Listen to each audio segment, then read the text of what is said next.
won't forget, Jackson. He's gonna. All right, welcome everyone once again back to Woodward Academy Debate Week here at Woodward Academy. I am not Brian Keith Jackson. This is Mr. Brian Keith Jackson. As we have been doing throughout the day, we will be having public policy debates on a wide range of topics. And for all of those of you on the internet following us, you can go to http://today'smeet.com/WA_debate. That's /WA_debate. To my far left is Woodward Academy Champion Debate Director, Miss Maggie Berthium. And as I said, to my immediate left is Mr. Brian Keith Jackson, architect of the Woodward Academy Debate Week and history teacher here at Woodward Academy. All right, up first we have our first debate, which is going to be the issue is going to be the use of medical marijuana.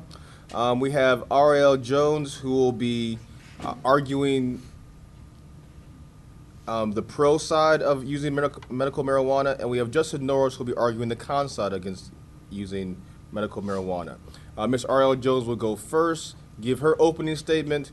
Then we'll have Mr. Justin Norris give his opening statement, and then each side will have an opportunity to give a rebuttal, which we highly recommend that they take. All right, so without further ado, let's turn our attention and our cameras over to Ms. R.L. Jones, who will get the debate started for first period. Good afternoon. I will be discussing the pros of legalization of medicinal marijuana. So, in 1972, Congress put marijuana on Schedule I of Controlled Substance Act because they thought it had no use in the medical field. Since the Controlled Substance Act, 17 out of 50 states have legalized the use of marijuana. Advocates for the use of medicinal marijuana, argue that it can be effective and safe. Some of the treatments can help symptoms for cancer, AIDS, multiple sclerosis, pain, glaucoma, epilepsy, and numerous other conditions. Most physicians have discovered that marijuana can relieve certain types of pain, such as nausea, vomiting, and other symptoms that can be caused by the previous conditions that I've stated. It is shown that medicinal marijuana is less toxic than some of the medicines that the doctors use to treat the illnesses that were stated. Secondly, a large, well-known medical organization such as American College of Physicians, ACP, agree that the use of medicinal marijuana should and can be used to suppress symptoms of illnesses. Furthermore, there are little evidence that medicinal marijuana can lead to a significant health risk. There have been no reported cases of lung cancer or emphysema attributed from medicinal marijuana. The argument of whether or not it helps AIDS or HIV is a big argument, and it's been said that with tests that patients have gotten better from the use of that. In studies, have improved immune systems, and then the other patients that were taking the drugs before. And lastly, the argument of addictiveness is a huge one, and it is said that less than 10% of all users would be dependent on marijuana, and there's small evidence that it can carry a risk of true addiction. And yes, that's it. All right. So, as she said, the United States Congress passed marijuana in Schedule I of the Controlled Substances Act. A drug is placed on this list because it has a high potential for abuse, has no currently accepted medical use and treatment in the United States, and it is illegal to possess the substance for non-medical reasons. One of the arguments against legalizing medicinal marijuana was made by a former U.S. Senator, Dr. Bill Frist. He is wary of legalizing medicinal marijuana because of its lack of consistent scientific evidence proving marijuana's value, while also believing there are less dangerous medicines that can offer relief from similar symptoms.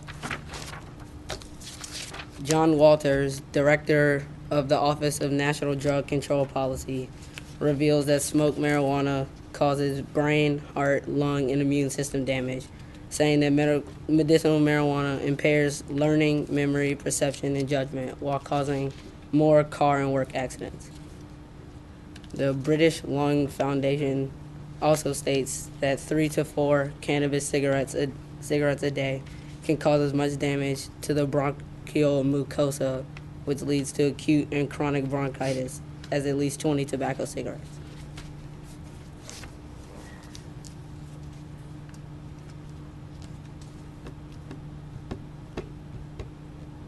Oh, the rebuttal. As I stated, that there are no tests that prove that medicinal marijuana have negative effects on people. And as I said, 10% less than 10% of all users have been dependent, which means that the users that used it, they weren't addicted to it. Like, they didn't have to take it more than they were prescribed. And the doctors, the tests have shown that it's been able to increase health. So, yes. Are you going to rebut it? Okay. Well, for people taking medicinal marijuana, why can't, what's stopping these people from, I guess, getting too much of cannabis pills, cannabis cigarettes? What's the difference between this marijuana and regular marijuana? Am I allowed to answer?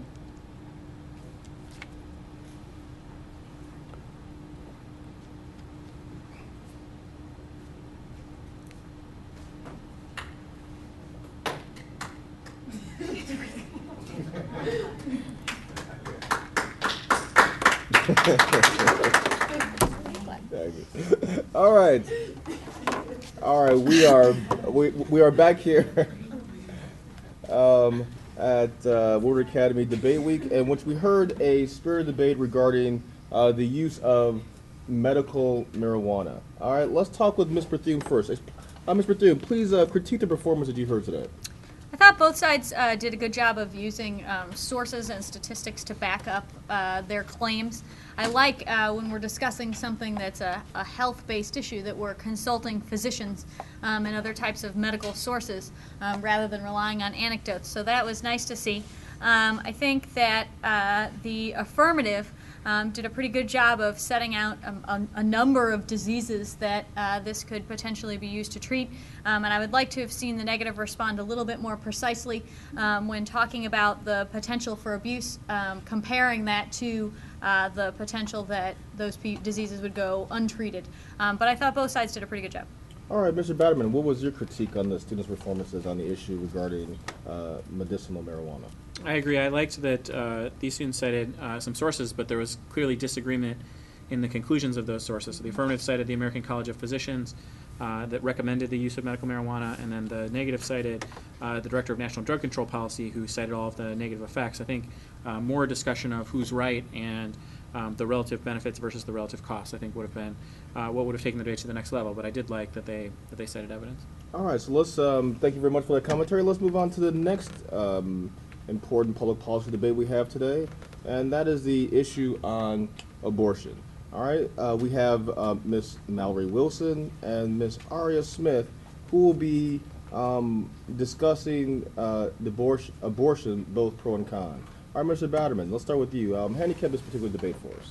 Well, abortion's a tough one because it often becomes a little heated because the two sides disagree about such basic arguments or premises that support the argument. So I'm hoping that they'll find some points of agreement, that they'll clarify the scope of the debate. What are we specifically debating about, and then go from there to develop public policy arguments, healthcare policy arguments, privacy arguments, ethics arguments, all of the full spectrum of arguments. All right, and Ms. Bethune, what will you be looking for as you hear the students debate the issue of abortion? I agree with Mr. Batterman's assessment that is a very important issue.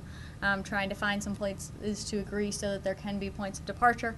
I will also look for both sides to be doing some specific responding to what their opponent argues. We also, Mr. Jackson and I, we have a surprise for you. We have some What's that? special guest adjudicators here for you today. Okay. Here with us today, straight from the 1950s, are two of our senior members of the Woodward Academy debate team who will be providing guest commentary on this debate. All right, very good. I can't wait to hear that. All right, so what we're going to have for you now, however, is that we're going to have the students in my first period government econ class, Miss Mallory Wilson, who will be arguing for the pro-abortion, and then we'll hear from Miss Aria Smith, who will be arguing the con side against abortion, and then we'll hear rebuttals from both sides. So without further ado, let's turn our attention to the students as they begin their debate. Good afternoon. I'm Mallory Wilson. I will be discussing the pros of abortion. So my first point is how making abortions illegal gives the government the power to tell a woman what she can and cannot do with her body. This violates a citizen's 14th Amendment. Next, like prohibition, after outlawing abortions, women will no longer have access to safe, professionally performed abortions, forcing them to find a more unsafe way to have an abortion, potentially injuring or killing the woman. The World Health Organization did a study in 2006 that estimated that 68,000 deaths are caused by women going through with unsafe abortions because of the lack of access to safe, legal abortions.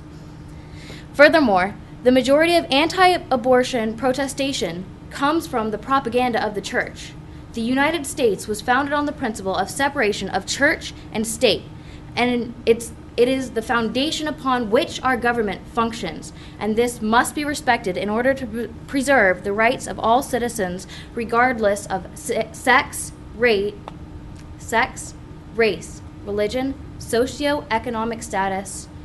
Furthermore, the option of abortion allows couples to decide whether it is fair to bring babies with life-threatening diseases and medical conditions into this world.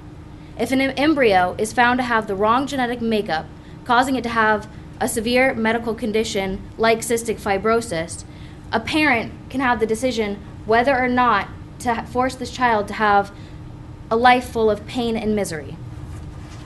My last point is on rape. If a woman is raped, how can you stand there and force her for 9 months to stare at that in the face if she isn't strong enough? Thank you. Okay. I'm Aria, and I'll be doing the cons on abortion. At a very young age, a teenager who was terrified gave birth to me. She financially couldn't afford me, and my father was a different race, so he was never around, and he wasn't accepted to my mom's family. So my mother hid her pregnancy from everybody.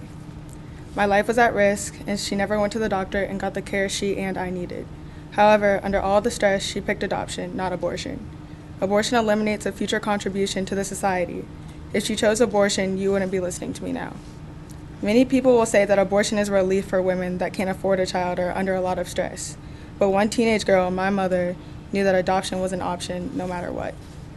Therefore, stress and financial issues shouldn't be an excuse to get an abortion.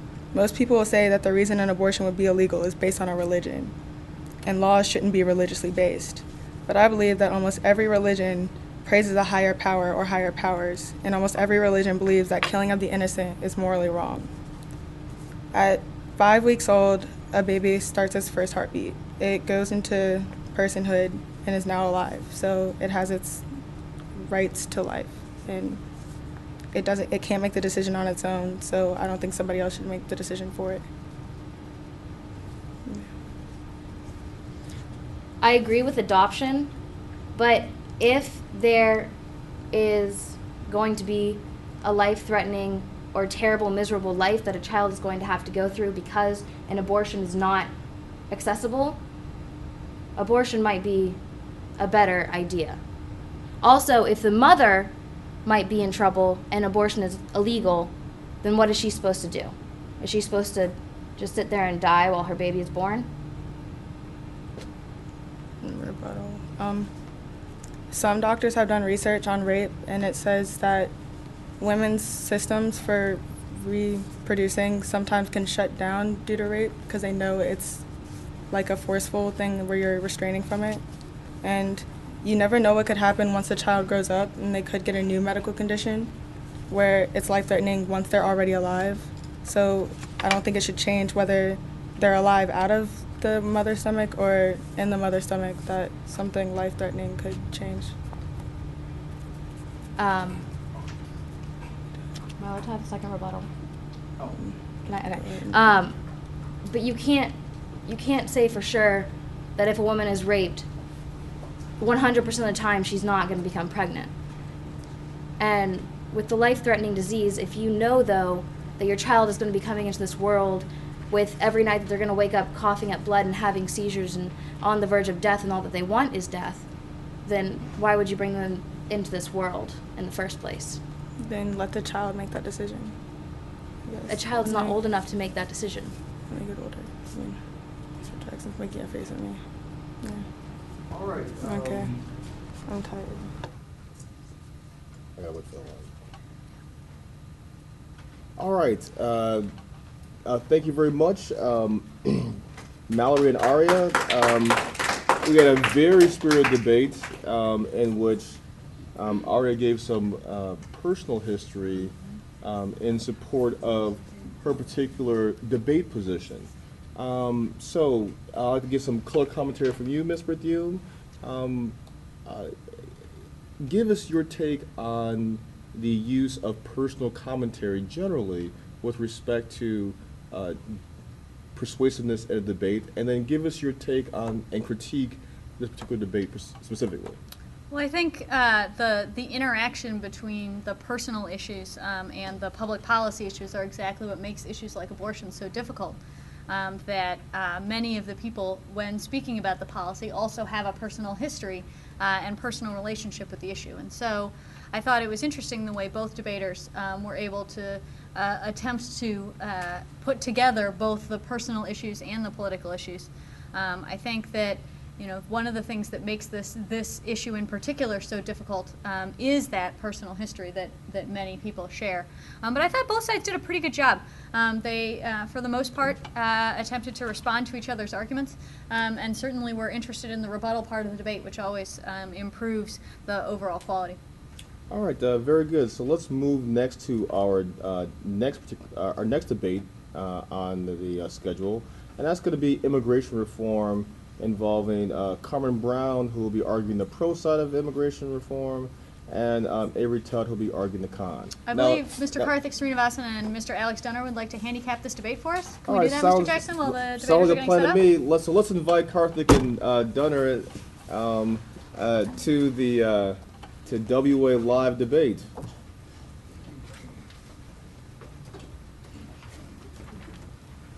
All right. Now, for those of us in the viewing audience who are unfamiliar, I have to my right Karthik Srinivasan, and I have to my left Mr. Alex Dunner. Both are members of the Woodward Academy Champion Debate Team. They are seniors, and this is their absolute last class here at Woodward Academy. So we thought it appropriate that for our last two debates during Woodward Academy Debate Week, that they would come into the studio and handicap the last two debates and give their commentary as they are about to leave Woodward Academy's debate team. All right, so let's start with Karthik. Karthik, we have next up for debate immigration reform. Now, handicap this for us. What will you be looking for from the debaters with respect to the issue of immigration reform? Well, I certainly expect to see some of the same sort of integration of personal stories and emotional testimonies about the value of immigration reform integrated with the same sort of public policy level analysis as to the larger economic and social effects of immigration. All right, and Alex, or Dunner, I can't call you by your first name. All right, Dunner. All right, tell us, what is your opinion? How would you handicap this particular debate? Well, obviously, the immigration reform debate is extremely timely given what Congress has been debating and discussing for the last month or so.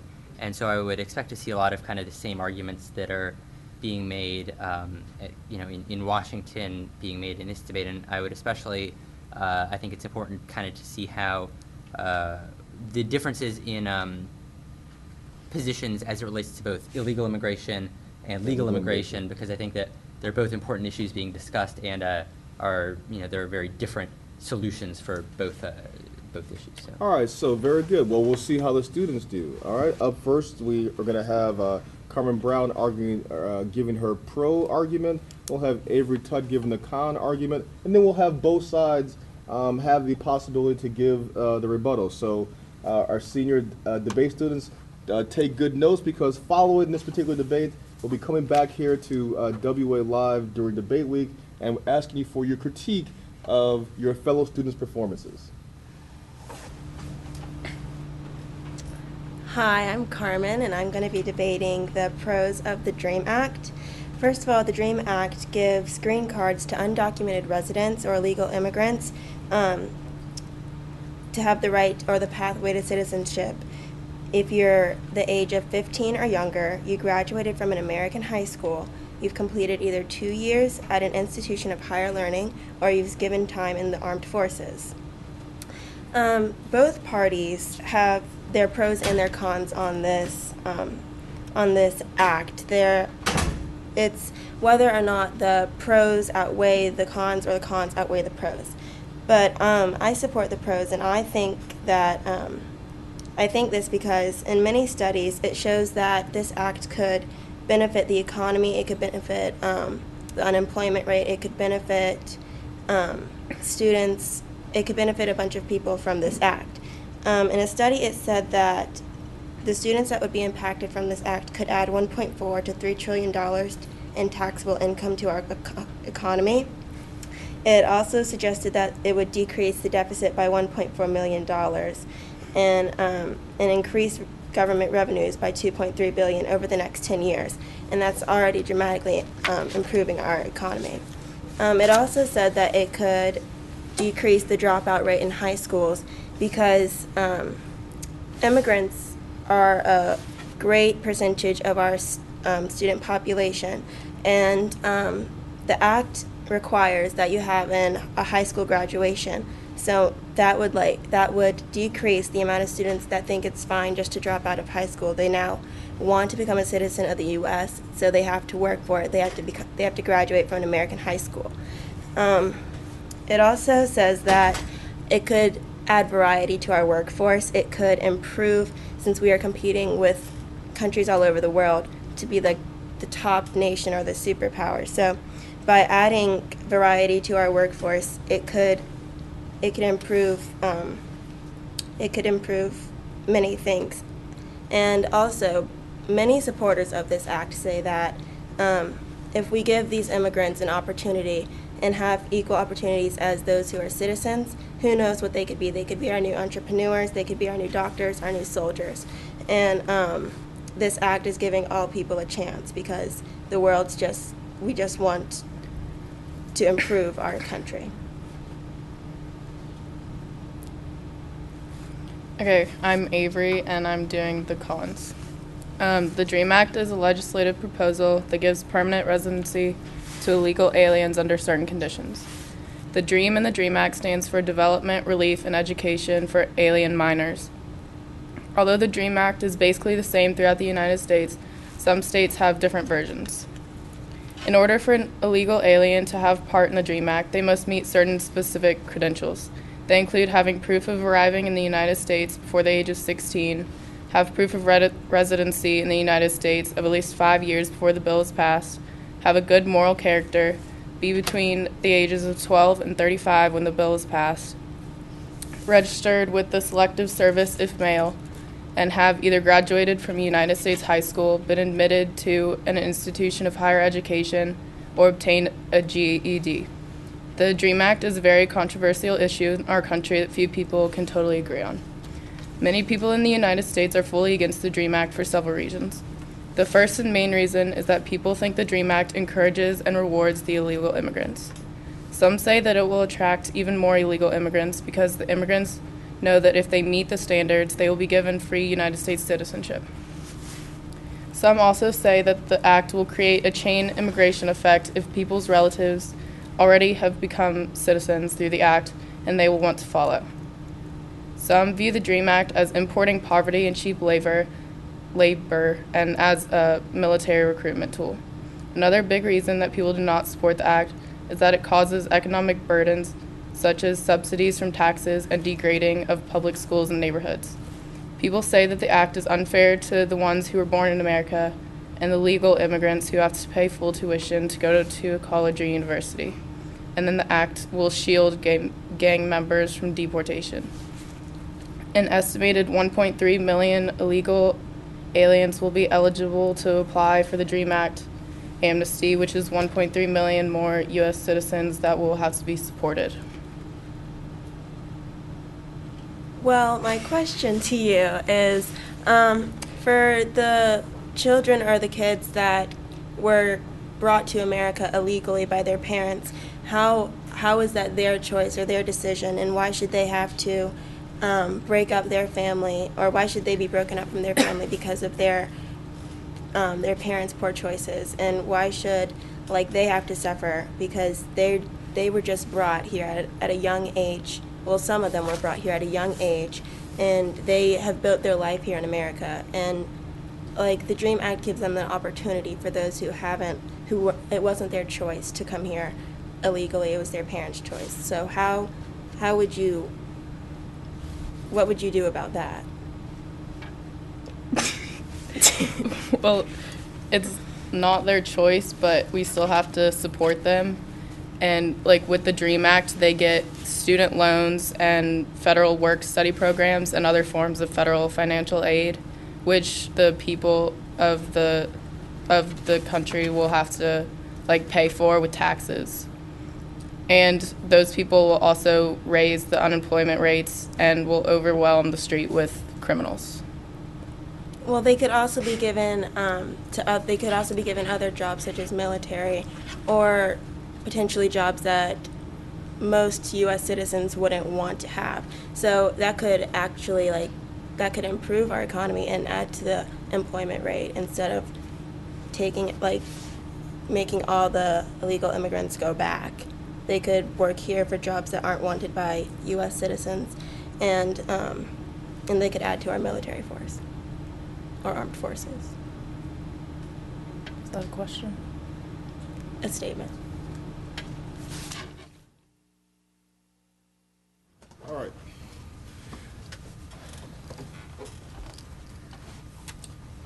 All right, well, we want to thank you very much, Carmen Brown and Avery Tutt. It was a very interesting debate on immigration reform generally, and the merits of the DREAM Act particularly.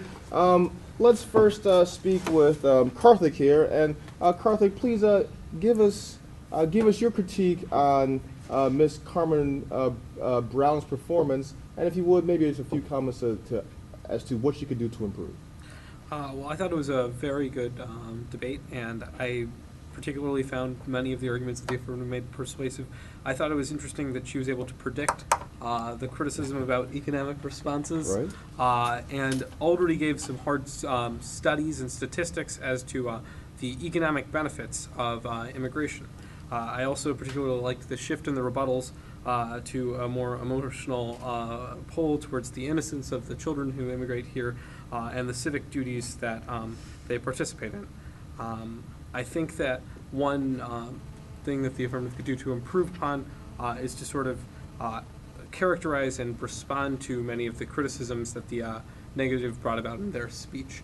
I thought while she maybe had the materials for that, much of what she said did not specifically respond to the criticisms the negative made. Okay, very good. All right, Dunner.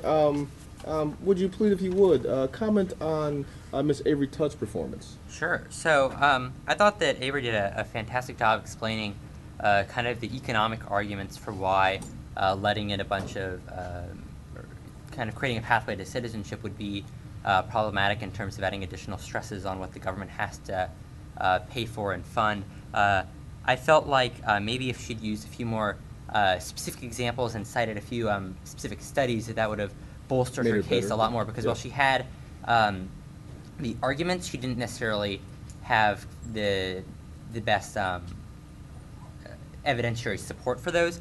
But I also thought that she did a good job. She was in a tough position because she was trying to say that this one specific proposal wasn't necessarily the best option. Right. Whereas I think a lot of people agree that some type of immigration reform is necessary. So Right. it's kind of, she was in a weird position where she wasn't advocating for like an alternative proposal.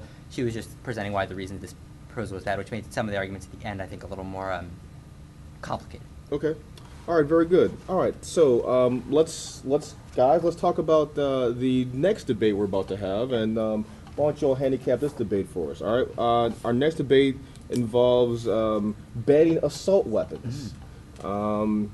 It's a very timely debate considering what happened in Newtown in Connecticut, and there's a movement now in Congress to ban assault weapons, and particularly the AK-47 and the AR-15. All right, the two students we have up for this debate is going to be Majay Gist, who will be arguing the pro side. In other words, she's going to be arguing for the assault weapons banning assault weapons. And we have Will Boggs, who'll be arguing that these weapons should not be banned.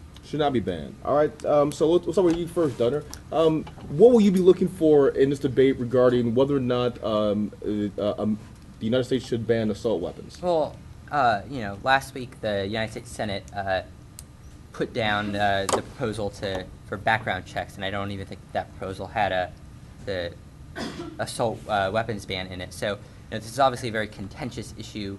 The Senate was very divided, and I think the country is, obviously I think that they'll talk about kind of where the country sits on this issue. And I think that obviously the same way that there's this kind of emotional pull from both what happened in Newtown, in December, and then also kind of the emotional pull that the people who are against gun control have with, the arguments about why we have the right to bear arms. And I think that it'll be important to temper maybe some of the emotional arguments with some evidence about gun control and how effective it's been, and more statistics, because it's easy to get carried away. All right, very good. Karthik, how would you handicap this? We have the intersection of pro-gun owners who are adamant about their Second Amendment rights, and you have the emotion of the parents' outcry and the public's outcry with respect to what happened in Newtown and with Miss Giffords in Arizona, Columbine, Aurora. We can just name drop all day long. Certainly, and I think what Dunner said about sort of getting closer to the data and the empirical examples about gun control is important. The assault weapons ban in particular is interesting, both because the United States tried it for a while in the 90s. Also, Australia has had its experiments with the assault weapons ban, and certainly European countries have had their experiences. It's, I think, important for debaters to draw upon these empirical examples and sort of temper those Second Amendment right gun owners and the other side's emotions too, and try and come to a logical and evidence-supported conclusion. All right, very good. Well, we'll see how well the students do as we now turn our camera over to Majay Gist and Will Boggs. Majay going first with respect to the pro side wanting the assault weapons to be banned. The idea of gun control originates from the want to protect people from the dangers posed by guns. Raising the regulations of gun control would only control the actions of those citizens who follow the laws that have been set into place. Some people are worried and believe that putting a ban on assault weapons would also affect the firearms which belong to law enforcement officials. Handgun restrictions are not viewed as a priority, but they are, however, necessary in some cases. Placing a ban on the distribution and purchasing of retail and wholesale assault weapons, along with the ban of the different types and models of weapons, is not entirely a bad thing.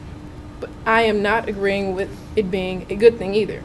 As a representative of the pros and cons of putting a ban on assault weapons, it's been noted that there are a long list of cons and an even longer list of pros that follow along with this topic of the banning. The bottom line is that a gun is a lethal weapon which is only functioned to kill, and the fewer people that have it, the better society will be. If firearms were less prevalent in society today, then criminals would have a greater difficulty getting them in their possessions. Suicides and crimes of passion, those like anger and rage, are higher with gun availability. This is much easier to impact immediately on your impulses when a gun is available. By not legalizing gun ownerships, guns have a greater chance of falling into hands of kids, potentially resulting in some deadly accidents. Lunatics, bullied school kids, disgruntled workers, and others can inflict mass casualties with guns that otherwise wouldn't be possible, thus lowering the possibility of firearms falling into the wrong hands, like those of teenagers or children, and prevents a tragedy like the Columbine, Virginia Tech, and Shady Hook school masquerades.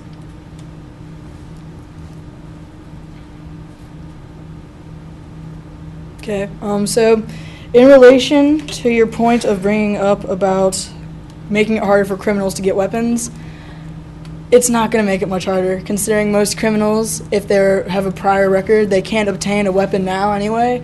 So how are they getting them? Well, they're obviously getting from the black market illegally, so putting more laws into place would not solve anything against criminals. Now, to ban assault rifles, they're also getting those illegally, because in order to have an assault rifle, you need to have a Class 4 gun license or above, which not only costs money, but you need training to get it. And most people that even have a gun license are ex-military.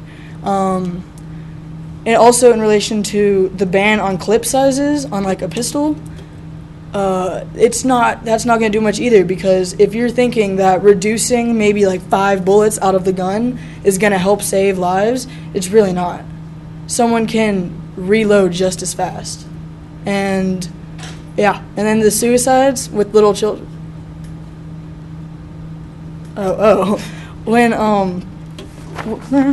With suicides, if the parents even own a gun, they should most likely be in a gun case.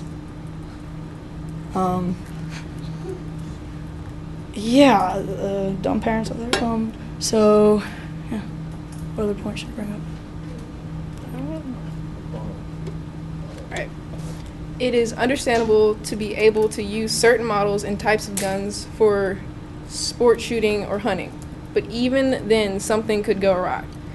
Gun control as a whole would ensure that there would be a stringent check on the ownership of all firearms and the number of manufactured firearms. The prompt result of this action would be virtually little to no violent crimes. Most violent crimes are committed with guns, so restricting gun ownership would most likely reduce the number of violent crimes. There will, however, be incidents of small-scale crimes, but no guns would be involved, so there will be to a sudden drop in the amount of deaths from the incidents. A crime victim who is in possession of a firearm may be in more danger than an unarmed person, since the criminal may fire in perceived self-defense.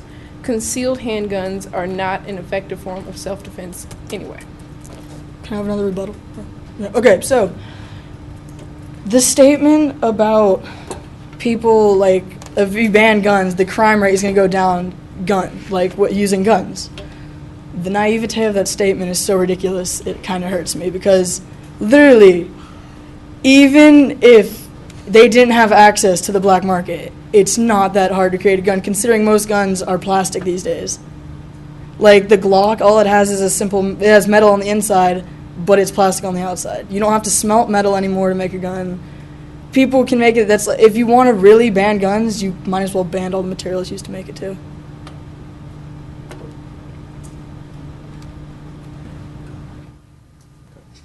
All right. We gotta go. All right, well, we're back here in the studio. It was a very good debate between Will and Majay on the issue of banning assault weapons. All right, well, first talk to Karthik. Karthik, will you please give us your take, critique Majay's performance here at this particular debate? Well, I thought that she did a good job laying out many of the common arguments for gun control.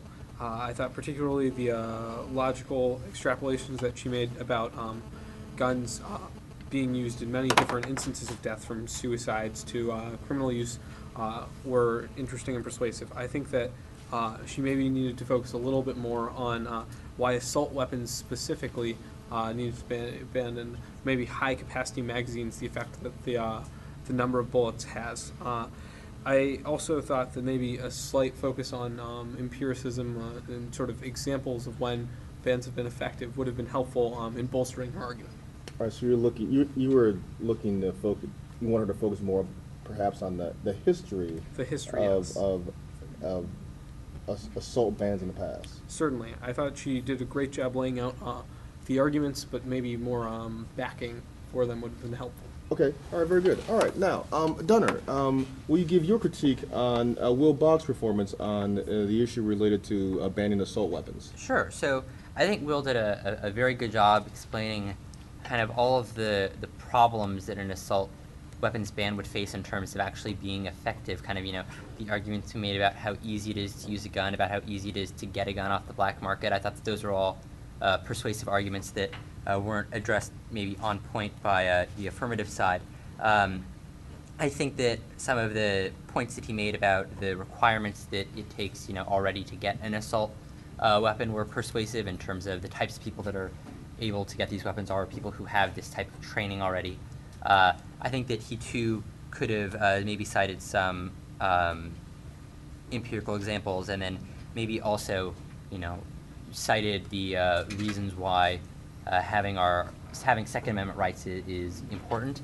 Okay. In terms of why it's important that civilians have access to all types of guns, including assault weapons, just based on the Second Amendment and why that's important to protect. All right, very good. Well, that's it for today, folks. But before we go, we'll have to actually hear from our senior debaters. All right, we'll start with you again, Dunner. First, tell us, how has your experience with the Woodward Academy debate team been over your tenure, and then tell us what your future plans are.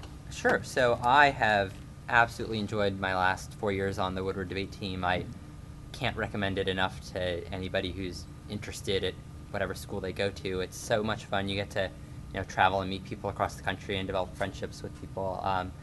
Next year I'll be attending Northwestern University. I'll be studying journalism and something else. So. All right, and then will you be involved in forensics or debate at Northwestern? I most likely will not be. I'm ready to move on and do some other things, but that is in no means saying that I didn't enjoy my last 4 years. I'm just ready to do some other things now. Well, the idea, Karthik, is that regardless of what your future plans are, there's definitely some transferable skills that you learn in debate.